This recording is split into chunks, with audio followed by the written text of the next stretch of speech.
Okay, fair enough.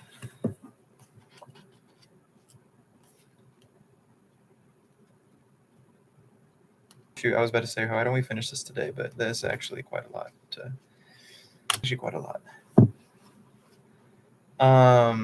Okay. Less forgivable for some for some are the fashionable cynicisms of the left postmodern theory, which are blamed for inviting skepticism before all the truth claims and doubt before all ability to submit the world about us uh, to the dictates and the progressive impulses of reason. In this context, cynicism becomes a synonym for postmodernism, construed as a debased cultural form, a monstrous hybrid aesthetic of decadent, self-indulgent apolitism and elitist, ironical nihilism. Huh. I'll actually underline that. That one's good. That one's good. A debased cultural form of monstrous hybrid aesthetic, a decadent self-indulgent apoliticism, and an elitist ironical nihilism. Postmodernism is here characterized as fundamentally cynical, though not cynically suffering like Stodrick's melancholic victim of the Enlightenment, but cynically destructive. The perpetrator of a sinister assault on cognitive, aesthetic, and moral certainties. I would argue that those railing against this specific type of cynicism tend to misunderstand its nature, misread its intent, and then vastly overestimate its reach and influence. And yet, such critics of postmodern theory will find a sympathetic audience. The accusation of cynicism is one way in which hegemonic and apparently counter hegemonic thought gives itself permission to dismiss what it cannot assimilate. These so-called intellectual cynicisms, often most closely associated with French post-war philosophy, are then rejected as the product of failed and disappointed revolutionaries, who spent their remaining years justifying to themselves why they gave up on radical collective action. The French cultural theorist Jean Baudrillard, renowned for his work on apparent inability to distinguish reality from its simulation, is given as the typical example of the catatonic effects of cynical left theory. Michael Foucault, to give another example, has also been taken to task for adopting the cynical gaze of a genealogist. But individual examples will not suffice to get full measure of the creep of postmodern ideas into the academy. We are told. Its critics hope that this is a temporary, recreational blip of irrationality in the greater dialectical movement of history. We might look back on this period one day as a time when academics colonized the space opened by their postmodern doubt by theorizing it so exhaustively. Exhaustively. A time that suffered from essentially a momentary failure of rational political nerve, a retreat that would soon be overcome by a heroic return to politics, understood and embraced as an essentially antagonistic endeavor on one that requires bravado and virtuosity, not excuses for inaction. Radical left grievances against cynicism, then, are just as damning as their conservative and liberal equivalents. Across the board, and despite important differences in perspective, there is a broad consensus that a crisis of political need needs to be challenged by promoting new forms of democratic sociality and political engagement. As a result of its prior condemnation, the possible role of modern cynicism in that political undertaking is ruled out, postmodern yet modern cynicism is not just a feature of capitalist society, nor is it simply the product of a crisis in democratic sociality. As several recent studies of its history have pointed out, contemporary cynicism has been in gestation for some considerable time.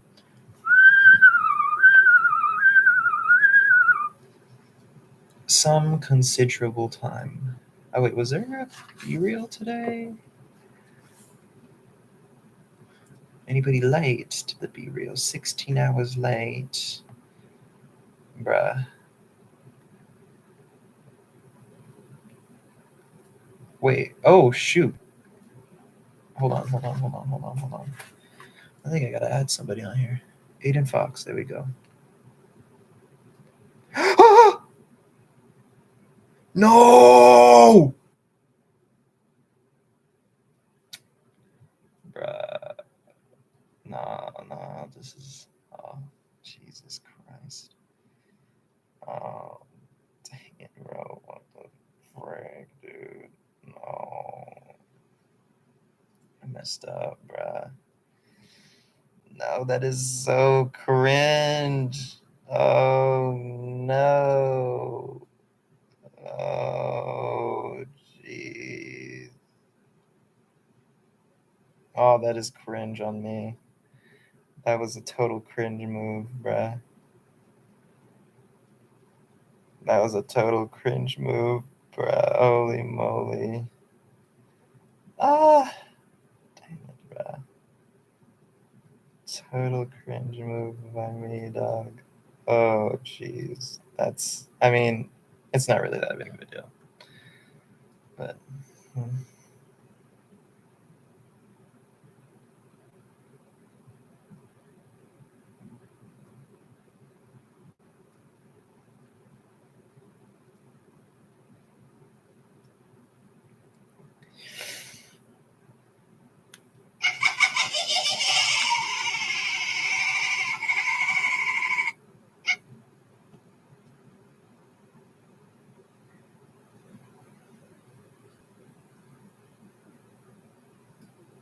all right, let's continue.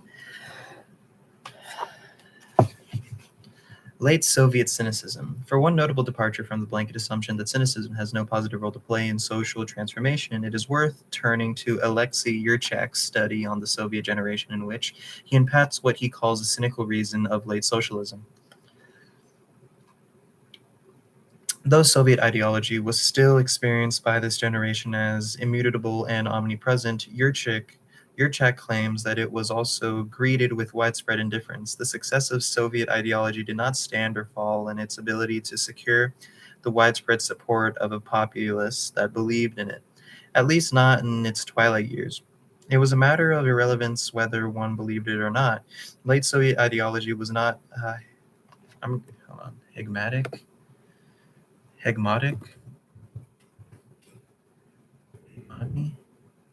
ruling dominant. Oh, hegemonic.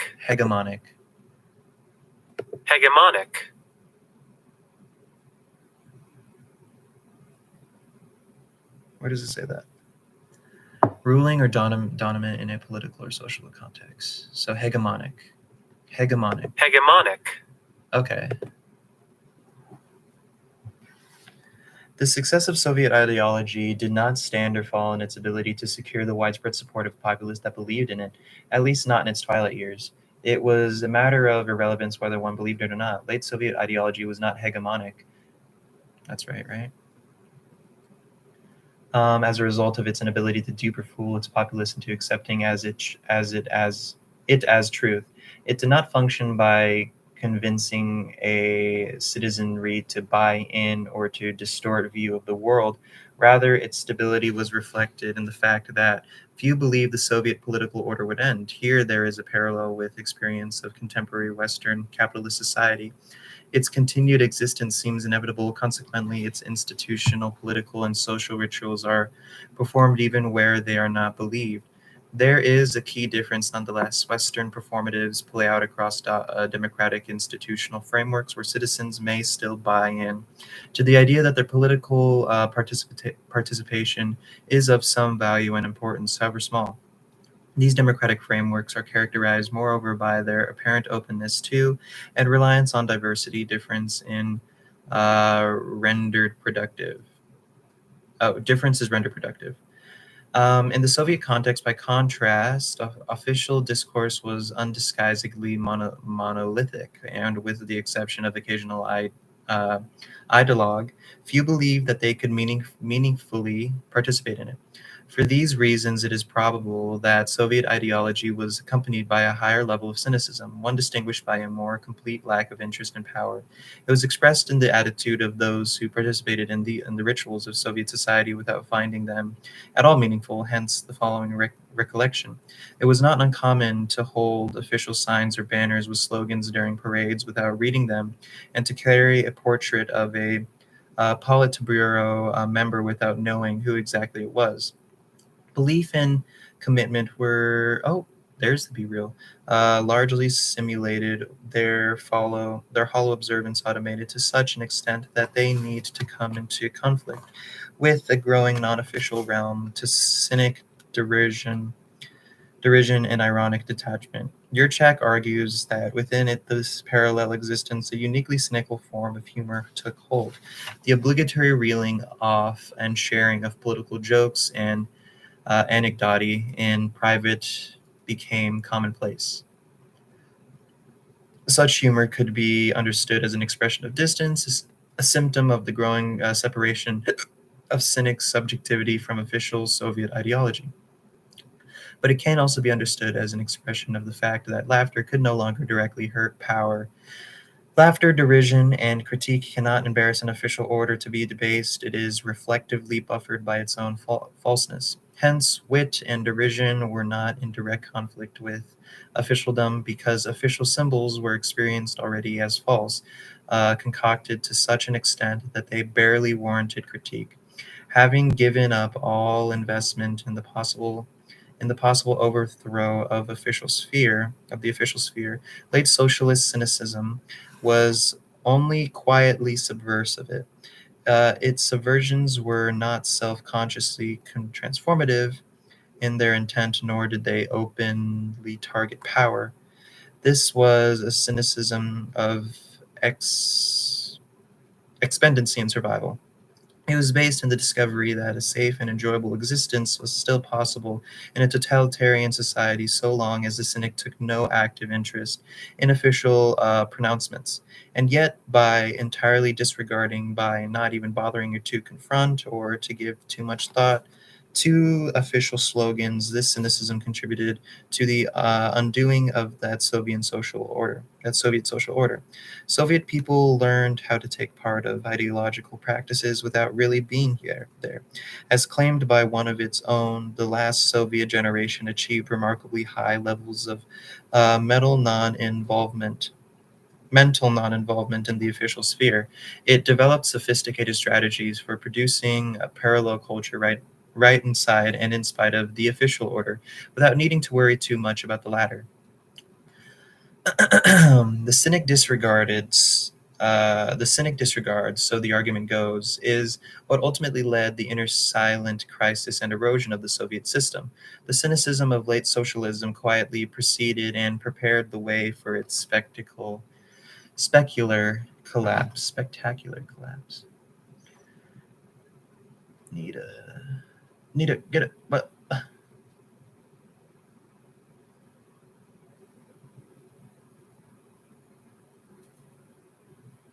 oh wait, what's this? It's a lot to learn from today. It's a whole bunch of lot. It's a whole lot to learn from. And we know the standard. We know the standard. We talk about the standard. We preach the standard. We practice the standard this whole entire time leading up to this game. So let's continue to challenge ourselves to do it. We know that still wasn't enough today. We know we got that feeling in our guts right now. We feeling that that's not right. So let's fix it because it's something that we can control. Control. Now I say this. Not a doubt in my mind when I'm out there on that field, the trust that I have in y'all boys. And the trust that we have in each other. And that's what showed out the display. It was that full tilt show today. All right. So keep that in mind when we're moving forward. The standard is the standard, and it only rises. Continue to challenge yourself. But enjoy this win and yeah! That's cool. That's cool.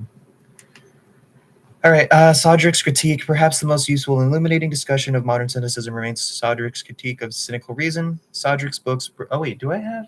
Oh yeah, there it is. Sodrick's book provides a sustained analysis of its physiognog- physiognomy, yeah, or surface features, explaining why masked cynicism is so hard to dislodge. Thought Though Stodrick's critique has become a staple reference point for a small number of left theorists, it rarely intrudes much further than the obligatory footnote. Here, Stodrick is most commonly credited for his description of mass cynicism as enlightened false consciousness. More widely, the book is notable for its absence from or marginal presence within most subsequent critiques of cynicism, particularly those of a conservative or liberal persuasion. Though it offers probably the most sophisticated, intellectually ambiguous survey of modern cynicism to date, it lacks the kind of seriousness and rigor expected of academic work, and perhaps as a result suffers from what has been described as the customary academic suspicion of anything that is not guaranteed to be mediocre. The form, as well as the overall argument of the book, appears to a little too scandalous for the majority of critics and bemoaners of cynicism to take on board, and only a tiny minority give serious attention to Sodrick's suggested remedy. Here, Sodrick argues for a revival of ancient cynic effrontery, favoring the insolent and impermanent behavior of the ancient cynic to reflectively buffered negativity of modern cynics. Stodrick seeks to disarm a subject whose destructive force has become patiently oblivious or obvious. Only at the peak of modernity does the identity of subjectivity and armament reveal itself to us. Sodrick claims, as that identify as I oh my god, as that identity that co-implication of late modern subjectivity and armament brings the global destruction of the world into practical reach. This destructive arrangement is brought into stark relief today in the form of Trump's White House tweets. What?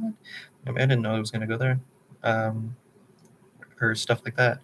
Though it is expressed too in everyday microaggressions enacted by an essentially violent subjectivity, cynic, cynic Fahrenheit is Sodrick's solution. It is, or effrontery. It is the basis of a proposed transformation in subjectivity where a revived cynicism softens the violent world, destroying ego and laughter.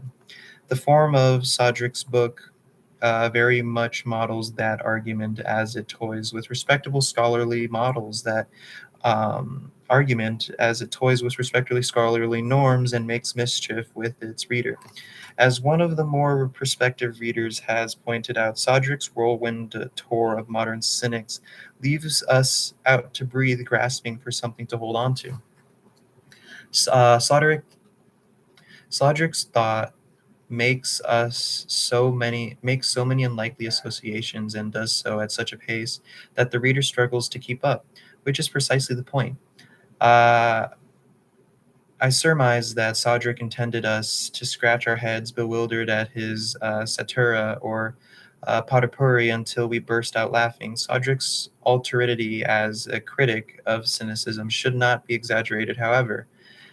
Despite Sodrick's impudent, impotent proposal, his critique of cynic reason falls in with all other critiques, insofar as it finds modern cynicism deplorable. This book departs. Oh wait, the insurrectional potential. That's the next section. This book departs from the positions outlined so far that seek to lessen or overcome modern cynicism. It attends to the insurrectional potential of contemporary cynicism, exploring the idea of its intensifications. This is something more than straightforward exaggeration. It represents an attempt to adapt, test, and transform the the most banal, and yet dangerous features of contemporary cynicism. I realize that this may strike most readers as a reckless line of inquiry, if not a deplorable in its own way, and there is good reason for caution. It remains the case that cynicism has the potential to lead a public already disenchanted and impatient with the inconclusive nature of a more engaged, of a more engaged, genuine politics to a still more conservative embrace of those who already project power and authority.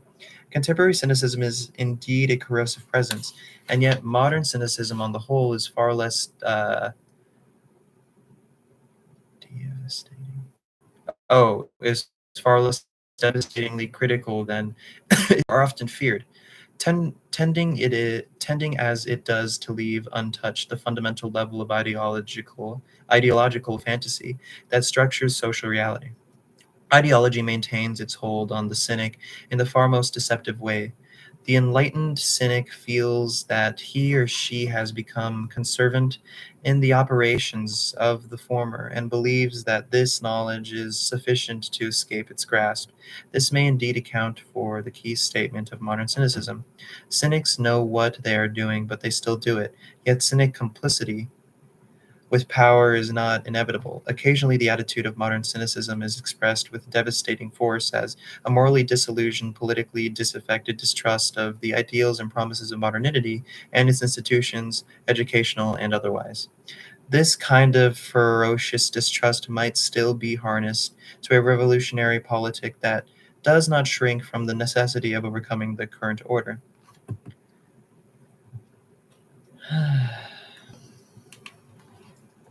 My approach in this discussion of modern cynicism clearly avoids a moralistic rejection of it as basically destructive of democratic sociality, where our collective affliction by cynicism is understood as raging between an individual disorder and a cultural malice requiring treatment.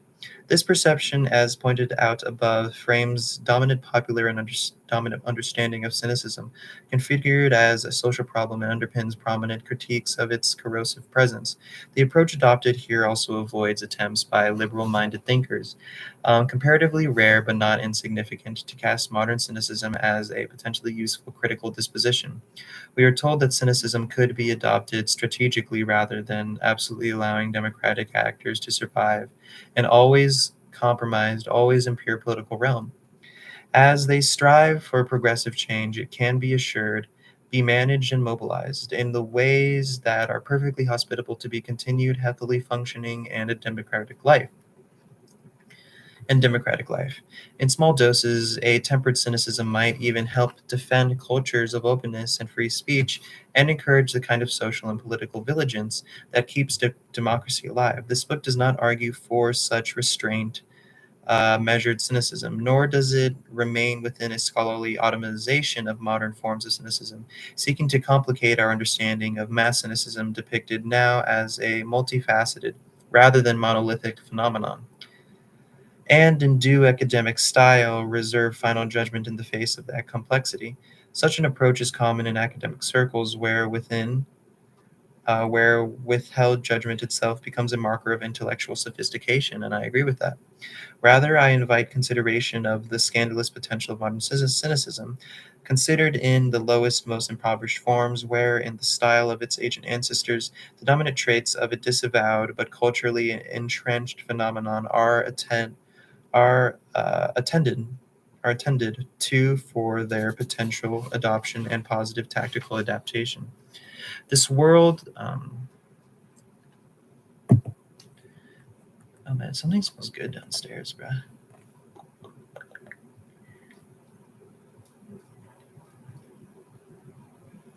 Wow, It is a great atmosphere to come wow, good for her. in. That's great. Oh wait.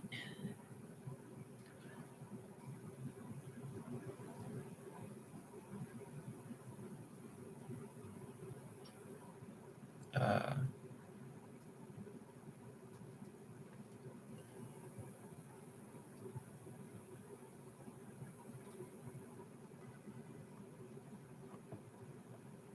yeah.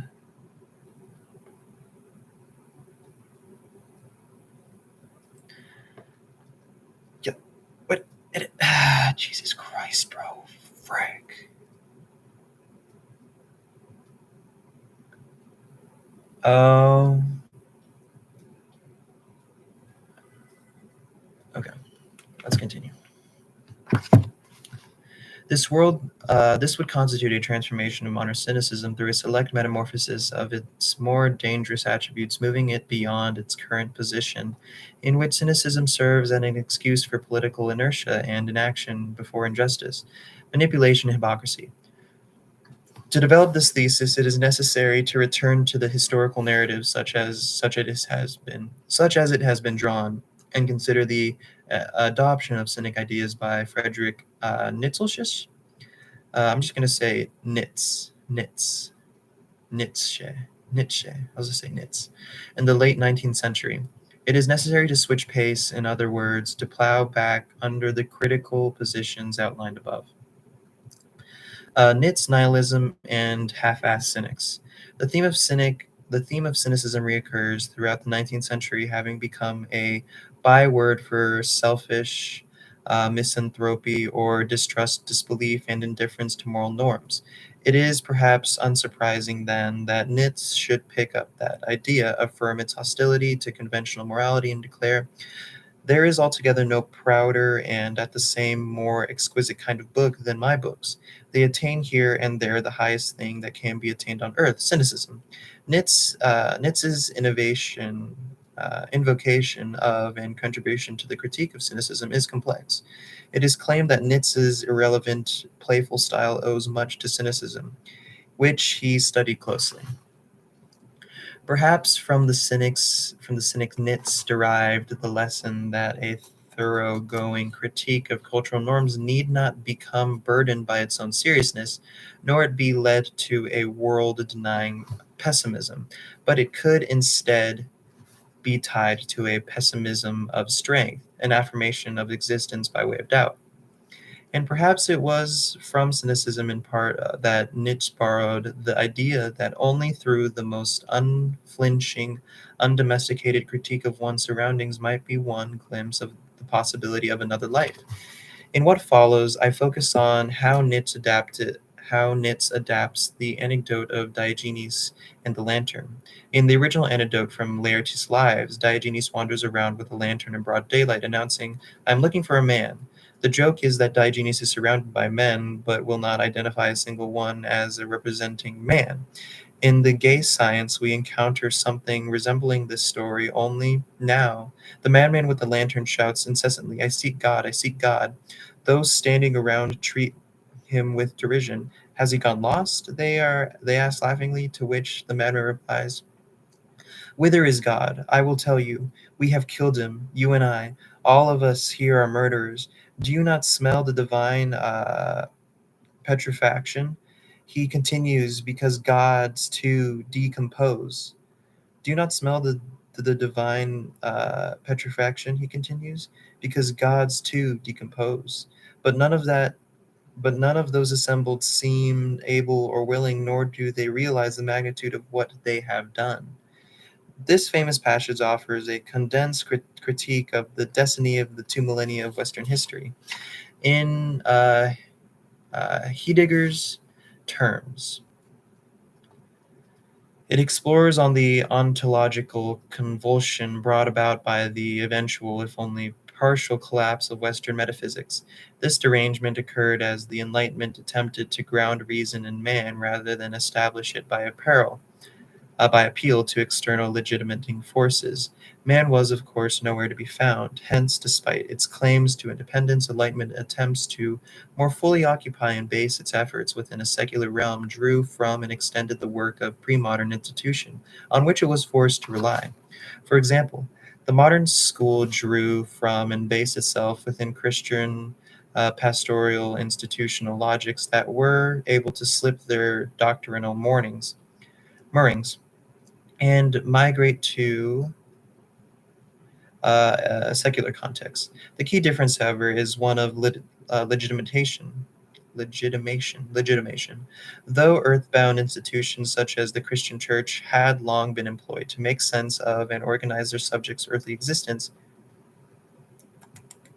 its representatives spoke on behalf of a higher purpose, where that purpose was divined from another realm rather than reasoned from first principles.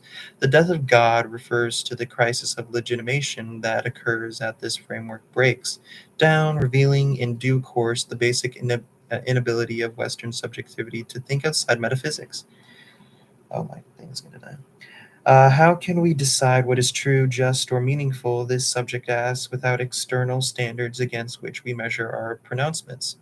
One might claim that the ancient Cynics set out to dispute this metaphysical and framed point of view at its very inauguration, refusing, for example, to explain the meaning of Cynic practice in relation to its telos, improvising Cynic philosophy in response to circumstance rather than grounding its philosophy in a legitimating framework. The subsequent history of this Cynic refusal of the judgmental sense-making system of Western metaphysical nonetheless demonstrates just how difficult it is to escape, which is why the Cynic battle remains an ongoing struggle to bring to existence another life against accurements of Western civilization that would subsume and co-opt Cynic practice to its ends.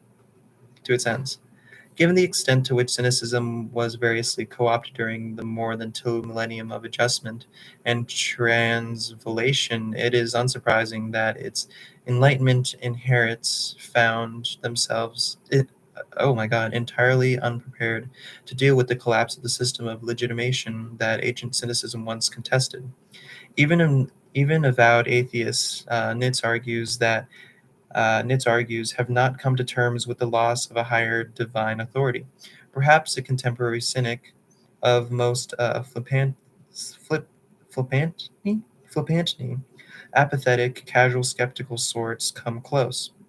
Most cannot understand their existence without appeal to some external framework or other. Substitutes and stand-ins are presumed, though it remains the case that no single candidate can occupy the position of shared source of meaning and value. As Nitz might put it, our form of life has changed in such a way we are no longer able to submit ourselves to such a God. And I think right there we will stop. And with that, we only have 25 pages left, and I will finish this soon. Very exciting stuff. Alrighty, I'm gonna go eat food now. Bye bye.